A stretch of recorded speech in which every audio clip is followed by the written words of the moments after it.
하나님의 은혜가 여러분들 가운데 함께 하시기를 주님의 이름으로 축원합니다. 자, 여호와의 법궤가 어떻게 움직였지요? 이 블레셋과 이스라엘 백성들이 싸울 때에 이스라엘 백성들이 한 차례 패했습니다. 그래서 4천 명이 죽었어요. 그래서 이 전쟁을 어떻게 하면 이길 수 있을까? 이스라엘 백성들은 고민을 하다가 하나님의 법궤 여호와의 궤를 전장에 가지고 오면 우리 하나님께서 우리와 함께 하시어서 우리를 승리하게 할 거다, 이렇게 생각을 했던 겁니다. 그래서 실로에 있던 법궤를 제사장 홈리와 비느하스가 그것을 메고 전쟁터로 왔습니다. 근데 아이러니하게도 이 하나님의 궤가 이스라엘 백성들 진중에 도착을 했는데, 진중에 도착해서 이스라엘 백성들의 사기가 크게 항영됐는데, 오히려 블레셋 사람들이 이 소식을 듣고 더 마음을 강하게 해서 싸웠는데, 이번에도 블레셋이 크게 승리를 했습니다. 이번에 이스라엘 백성들이 몇 명이나 죽었어요? 3만 명이나 죽었어요. 게다가 제사장 둘 다 죽임을 당했습니다. 하나님의 궤는 이 블레셋의 전리품이 되어서 오늘 본문의 말씀처럼 이 에베네셀에서 어디로요? 아스돗이라고 하는 이 블레셋 성읍으로 옮겨가 전리품이기 때문에, 또 이스라엘 신의 전리품이기 때문에 그것을 다곤 신전에 가져다가 다곤 신상이 서 있는 그 옆에 놓았습니다. 그 옆에 놓은 이유가 뭐냐면 다곤이 이겼다는 거예요. 이스라엘 신은 패했다는 겁니다. 이제 사로잡혀 온 거예요. 블레셋 사람들의 생각에 이제 이스라엘의 신이 지금 사로잡혀서 다곤 신전에 이제 들어와 있는 거지요. 포로가 된 겁니다. 근데 문제는 이 다곤 신전이 신상이 높이 서 있고 그 옆에 이스라엘 하나님의 법궤가 놓여 있습니다. 아침에 일찍 일어나서 다곤 신전에 들어가 보니까 다곤 신상이 넘어져 있는 겁니다. 아마 굉장히 크게 만들었을 거예요. 크게 만들어서 세워놨는데 그게 앞으로 그대로 넘어져 가지고 얼굴을 땅에 박고 있는 겁니다. 얼굴을 땅에 박고 있는 상황 이해가 되시죠? 신상이 움직이지 못하니까 그대로 넘어져서 땅에 이제 얼굴을 박고 있는 모습이죠. 이제 블레셋 사람들은 그것에 대해서 아무 생각 없이 다시 일으켜서 세워놨어요. 근데 그 다음날 가서 보니까 다곤 신상이 또 넘어져 있는데, 이번에는 목이 부러져 있고 두 손목이 부러져 있습니다. 이스라엘에 가서요, 박물관이 있습니다. 박물관. 이게 이제 국립박물관도 있고 지역마다 이렇게 발굴물들을 이렇게 전시해 놓은 박물관들이 있는데, 어떤 박물관에 들어가 보면 신상이 있어요. 신상이 이런 의자 같은 데 이렇게 앉아 있는 신상이 있습니다. 이렇게 앉아 있는 자그마한 돌로 되어 있는데, 근데 전부 다 목이 부러져 있어요. 그리고 손목이 부러져요. 손이 이렇게 이제 의자에 이렇게 손을 놓고 이렇게 놓고 있잖아요. 근데 손목이 다 부러져 있어요. 이유가 뭐냐면 전쟁이 났을 때에 한쪽이 지면 진 곳의 신들이 진 신이니까 이게 이긴 편에서 들어가서 그 신상들의 목을 잘라놓고 손목을 잘라놓습니다. 진 거예요. 패한 거예요. 근데 오늘 여기 다곤 신전은 신상도 마찬가지로 넘어져서 목이 부러졌고 그리고 손목이 부러졌다는 얘기는 뭐냐면 이제 그 신은 죽었다는 의미가 되는 겁니다. 자, 이스라엘 백성들은 패했고 블레셋이 승리했는데, 오히려 신들과 관계 속에서는 이스라엘 신이 지금 다곤 신과 싸우고 있는 겁니다. 그런데 다곤 신이 지금 넘어져서 목이 부러졌고 손목이 부러져 있는 거예요. 다곤 신이 죽은 겁니다. 이제 그때 당시 지금 이 고대 이스라엘 지역 가나안 지역에 신화가 있는데, 그 전쟁이 나면 하늘에서도 이 양쪽 편의 신들이 전쟁을 한다고 생각했던 거예요. 그래서 이 하늘에서 신들이 전쟁을 하는데 신이 이기는 쪽 백성이 승리하는 거예요. 그러다 보니까 이 땅에서 전쟁이 나서 블레셋이 이겼다면 이건 당연히 이스라엘 신이 진 거라고 생각을 하는데, 오히려 오늘 본문의 말씀은 이스라엘의 신이 진 게 아니라 오히려 더 블레셋의 신이었던 다곤 신이 넘어져서 목이 부러지고 손목이 잘리는 그런 수치를 당하고 있는 거죠. 근데 이때까지만 해도 이 블레셋 사람들은 이게 뭔지 잘 몰랐어요. 이게 무슨 일인가 그렇게 생각했어요. 그런데 아스돗에 이제 독한 종기가 바라면서 백성들이 쓰러지기 시작합니다.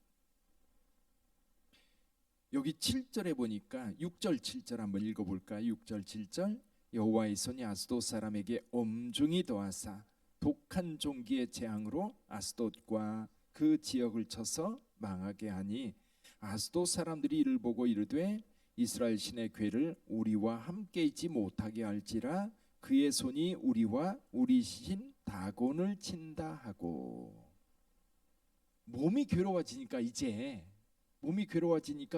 이스라엘 신이 우리를 친다라고 생각을 했던 겁니다.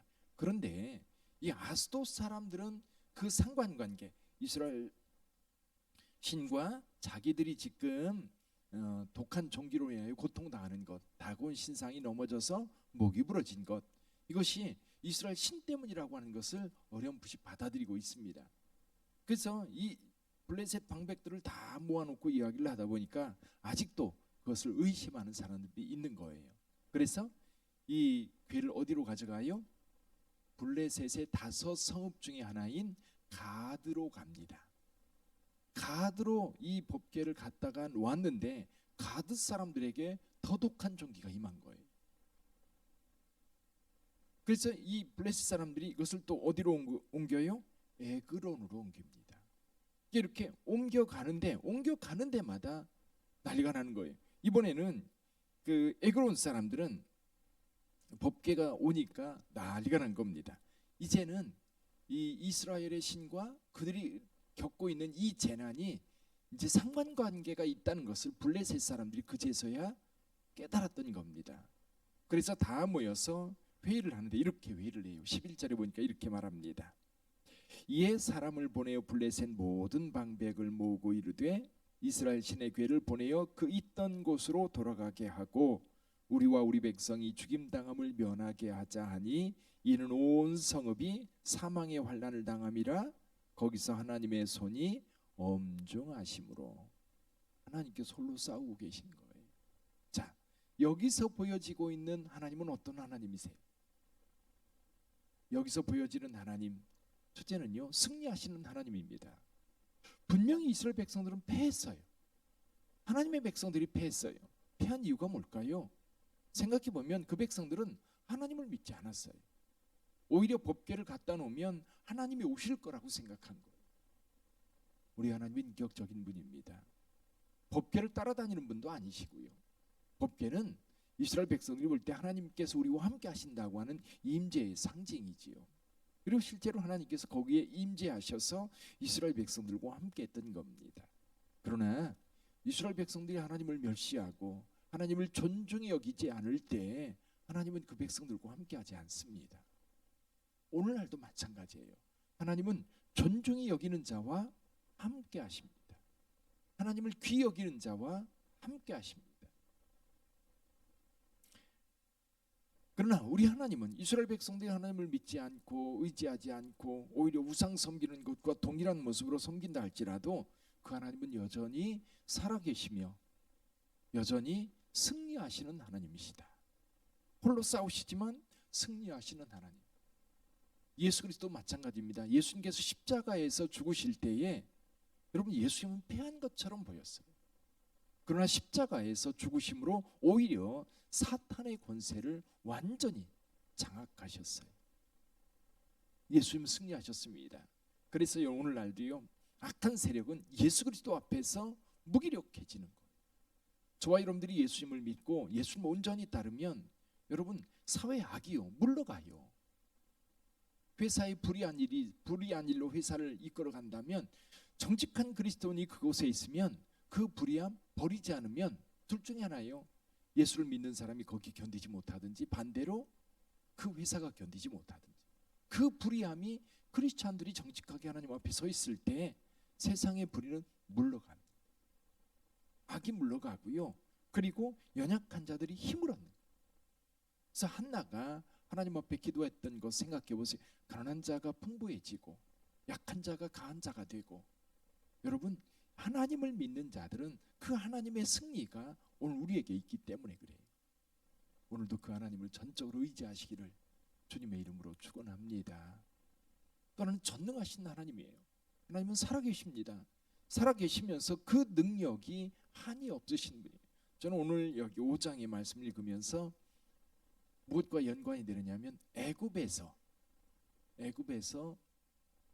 바로와 싸우시는 하나님. 물론 그때 모세가 앞에 나서서 있지만 실제로 누가 싸우셨어요? 하나님께서 싸우셨어요. 그리고 애굽의 그 많은 신들을 하나하나 무기력하게 무너뜨리시는 하나님. 그래서 여러분 그 마지막에 흑암 재앙이 있었잖아요. 흑암 재앙. 이 바로는 이 태양신의 아들이라고 생각을 했거든요. 태양을 완전히 가림으로 인하여 무기력하게 만들었고, 근데 그보다 더 중요한 게 뭔 줄 아세요? 가족입니다. 장남이죠, 장남. 근데 아무리 신을 존중히 여기고 아무리 신을 섬긴다 해도요, 여러분 가족 안에서 장자는 그보다 더 큰 위치에 있는 거예요, 실제로는.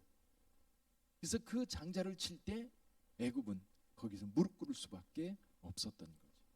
우리 하나님께는 전능한 하나님이셔서 그 우상들을, 능력을 하나하나 제거하셨던. 그래서 오늘 여기 이 블레셋 사람들의 신들, 다곤이라든지 그 사람들이 섬기는 신들을 하나하나 무너뜨림으로 인하여서 그들은 더 이상 일어설 수 없는 상황이 되고 있는 거죠. 또 한 가지는 심판하시는 하나님이십니다. 앞에서 엘리 집안을 심판했지만 또 여기 블레셋 사람들을 심판하시기도 하시죠. 사랑하는 성도 여러분, 우리가 믿는 하나님은 어떤 하나님이실까 늘 생각하셔야 돼요.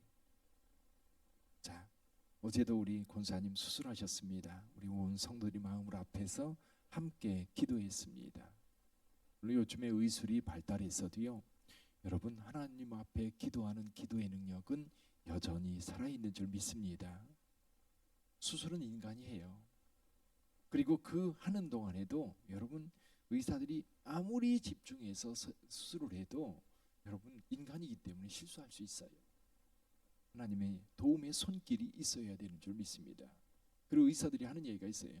자, 수술을 다 해놓고 다 꾸며놨어요. 다 이제 정리를 해놨어요. 그 다음에는요, 의사들이 할 수 있는 게 없어요. 물론 약물 투여하고, 그리고 이제 뭐랄까요, 상하지 않도록 항생제 투여하고 여러 가지를 하지만 여러분 살이 돋아나서 붓고 이런 거는 하나님의 영역이에요. 하나님께서 도우실 때 여러분 회복되고 또 건강하게 되는 줄 믿습니다. 그 하나님 생각해 보면 여러분들 각자가 믿는 하나님 이야기하다 보면 조금씩 뉘앙스가 달라요. 내가 힘들 때 나를 도와주셨던 하나님, 내가 외로울 때 나의 위로자가 되셨던 하나님, 내가 지쳐 있을 때 나를 용기를 주어서 일으켜 주셨던 하나님, 여러 가지 여러분들이 경험했던 하나님의 모습은 다양할 거예요. 근데 분명한 것은 그 하나님은 살아계시고 오늘 말씀처럼 승리하시는 하나님이요, 전능하신 하나님이요, 뿐만 아니라 그 하나님은 심판하시는 하나님이라는 것을 우리에게 분명하게 보여주고 있습니다. 오늘 하루를 살아갈 때도 여러분 있는 처소에서 늘 주님을 묵상하면서 그 주님과 항상 함께하는 저와 여러분들이 되기를 주님의 이름으로 축원합니다. 기도하겠습니다.